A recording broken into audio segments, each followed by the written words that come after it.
Hey everybody, Prepper Nurse 1 here. Today is Monday, February 18th, 2019. As you can see, we got a little snow. Gotta love New York in January and February, I can tell you. So, yeah, I been out twice, cleaned the panels off twice today already. We probably got about 4-5 inches of snow so far.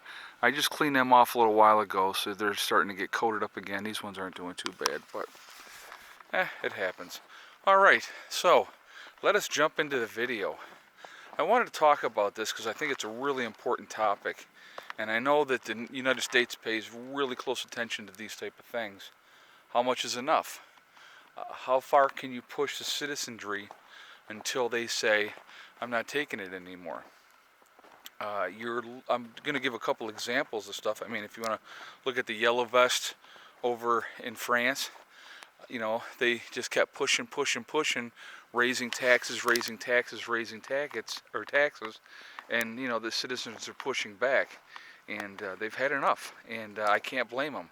Right now, same type of situation is happening in Haiti with the corruption in the government. They were imposing another tax, and the people just have had enough. You know, there's food in the grocery stores, but they can't even afford to buy food. People can't, because things have gotten so crazy. So this continues over and over and over again. And I'm just going to mention Haiti and France. I'm not even going to mention all the myriad of other places that these things are happening as well, because it's happening all over now. And you know, we are continuously squeezed here in the United States as well. You know, I'm going to give you a good example of something, and this is just like a minor thing. I had gotten a ticket a couple years ago for rolling through a stop sign, okay? And realistically, what these small towns and stuff like that, they're just looking for revenue. That's what they're looking for. So they're looking to make revenue. And so back when I was a kid, I had same type of thing. That was a light, going through a red light I had gotten a ticket for. Okay, so I'm just going to give you the difference in the example of a difference of like 20 years and how things are different. So when I was a kid and I had gotten that ticket for going through the red light, I went to the court, and the district attorney, whoever for the town or, you know, county or whatever, he was like, well, listen, you know, if you plead to bald tires, it's no points on your license, and here's what the fine is. Well, of course, you take that deal. You don't want your points on your license, okay? But now, the way that they do it, when I went to court for this, they have this program that you can do where you have to take the 6-hour defensive driving course online. You have to pay, it was $115 to be in this program, and then you took the defensive driving course, which cost you another like $30-something, and then that way there would be no points on your license. You would just, you know, it would go away if you took this defensive driving course and applied to be in this program, which, like I said, was $115. So again, I did not want the points on my license, and so I took that deal. But I said, well, what about just pleading like to bald tires or something so you could get the, you know, the money for the fine? They wouldn't do it, because that $115 went right to the county, right to Livingston County. So that's where that's where the scam is now, you know. And then whatever companies that they work with online or whoever you go with, I'm sure they get a kickback on that as well, depending on what county we're in, you know. So it's just, the whole thing is just a huge scam. And so these are the things that are happening every day in America, okay? People are getting screwed over, and they're screwed over, and they're screwed over. And then some people say, well, you know, you did go through a red light and you did roll through the stop sign, which I did, okay? But, you know, so give me a fine. All they really care about is the money anyway. Why do they make you jump through hoops now, where back in the day, they just told you, like, well, if you plead to this, which is no points, then you'll, you know, that'll be it. So it's just, like I said, it's just the whole thing is, it's a game, and they're just playing games now. So same thing with the taxes, you know. Every time you turn around, they're raising this tax, the other tax, this tax. And we keep electing these people into office, guys, and this is what I don't understand. You know, if you want true change, you have to do something radical about it.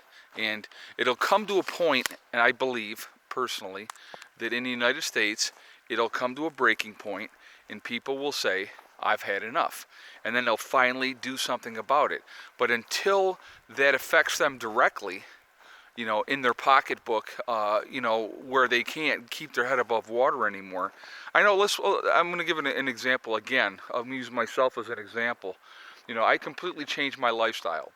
I went from living in suburbia in a 1,912 square foot house, had 2 cars, was working all the time, trying to keep my head above water, and every year I was getting further and further behind. And I just, I was like, I don't want to do this anymore. I don't want to work these kind of crazy hours. When you work 66 hours a week, 6 days a week, and you do that for 10 years, that gets really old, really, really old. And, I wasn't getting to watch my children grow up, and there was a lot of factors into it. And the fact that I wasn't ever getting ahead, it was very, very frustrating. So, I made some radical changes in my lifestyle and what I wanted to do, how I wanted to live. And so I gave a lot of that stuff up. And so, completely changed everything. And now, like I said, now my bills are very minimal. The stress is gone. And see, that's what's killing people, guys, in my opinion. Men, women, it's the stress. When you have to have both mom and dad working, or, the stress has caused the marriage to break down and there's no more marriage there at all, and now, either mom or dad has the kids and they're trying to raise those children on their own and maybe getting support, maybe not getting support. I mean, every story is different, okay? Like I said, for myself, my priority was always going to be my children no matter what. And it always has been and always will continue to be. And so, but it's not like that for everybody. Some people are about themselves and themselves only. But, we just have to, keep pushing forward and trying to do the best we can. But there's a lot of people that are reaching that breaking point that can't do it anymore. That just, because they're not getting ahead. No matter how hard they work, they're not getting ahead. They get further and further behind. So it comes to a breaking point, and that's what I'm talking about. I think we're going to see it here in the United States. As everything continues to go up. I mean, look at the cost of food. This is one of the things that amazes me. If you look at different containers now, from peanut butter containers to whatever, the bottoms of these containers are now concave. Where they used to be flat, okay? Now they're concave, which means they don't have to put as much in, but the prices have not gone down. Another example is you used to be able to get a 5-pound bag of sugar. Now it's a 4-pound bag of sugar. Price hasn't gone down. You're paying for more for less.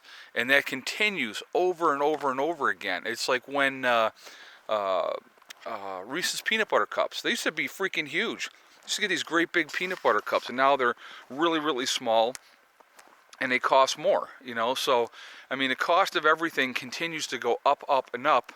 And at what point, what is the breaking point? I mean, how many hours can you work? And then you think about, these people retiring, and I see a lot of baby boomers. I mean, there's a Wegmans, a local Wegmans that we go to, and there's a guy, and he's got to be in his 70s. I mean, the guy has to be in his 70s. And I'm thinking late 70s, because he looks freaking terrible. And he's in there working. And I'm thinking, I don't want to be in that type of position, and so, unfortunately, a lot of people didn't plan properly or whatever, for whatever reason, and they don't look at the big picture. But the thing is, things continue to get more and more scary with society. The continued taxation of people to the point of breaking. And at some point, is going to be a breaking point. And I think people are going to have enough. And I think that there will either be revolt if we don't have some kind of huge disaster first, one thing or another that happens in this country. I think if things continue the way that they're going, you look at now, we are $22 trillion in debt. I mean, it is amazing to me how it just continues this snowball, snowball, snowball. So, at some point, something has to give. The system cannot continue the way it's going. You cannot have so many people in this country working the system and getting over and other people paying for it all the time. It can't continue to happen like that, you know. And then when you work hard, what's your reward? You're taxed even more. So, you know, when you're working all those overtime hours and you're bringing home more money, they're taxing you at a higher rate because you're making more money. So nobody wins except the tax man. And what do they do with all that money? I mean, it's crazy. I mean, it's absolutely crazy.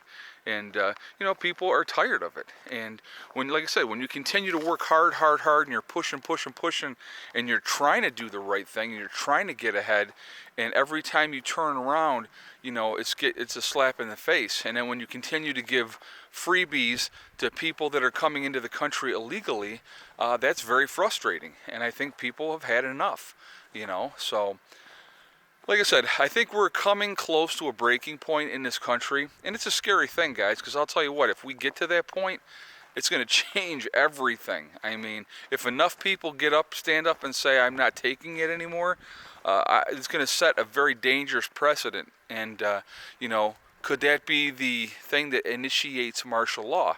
Absolutely could be. I mean, if enough cities are on fire and enough people are protesting, you could see martial law. And again, once that happens, that suspends the Constitution. You would have zero rights. Here, I'm going to show you this real quick. I'm going to turn this around. And I want to show you up here.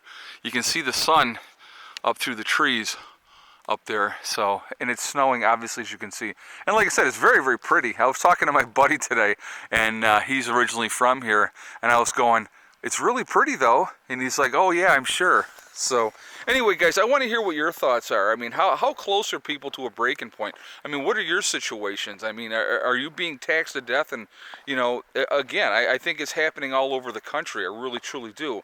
So I definitely would like to hear your feedback on this topic, because I think it's an important topic, okay? While I'm thinking about it real quick, I want to mention that, again, at my website, preppernurse1.com, we have the Prepper One community, PN1 community, where you can go and you can sign up there. Doesn't cost anything. It's absolutely free. It's very private, so other people can't come in and see it unless they're registered. And then you go in whatever country or state that you're in, and you can join that state. You can join as many states as you want to. But it's a nice way to interact with fellow preppers. And if you're looking to join a community, you know, trying to find people in your own state, that's a real good way of doing it, you know, as far as that goes. So hopefully, you know, you guys can connect there and stuff like that. We've got over 500 members already in the community. So, and we're adding new people every day. So it's a really good way of connecting with other like-minded people. And hopefully it's working out for people. So, you know, that's what the goal is for that. Because I had a lot of people say, how do I find somebody? I live in this state and I don't know how to meet anybody. Well, now we have a forum, you know, and, you know, we can have topics in there and discuss different things that you want to discuss and stuff like that as well, which is pretty cool. So if you're interested, go and check that out over at my website, preppernurse1.com. And again, completely free. I set this up for, you know, preppers and off-gridders to meet like-minded people to discuss things with and stuff like that. So on that note, guys, I am going to jump off of here because it is just lovely out here, as you can see. There's no wind though, so that's really helpful. I hope everybody's doing well. Remember, guys, we are all in this together. That's real important. I think a lot of people lose sight of that. So we got to try to work together.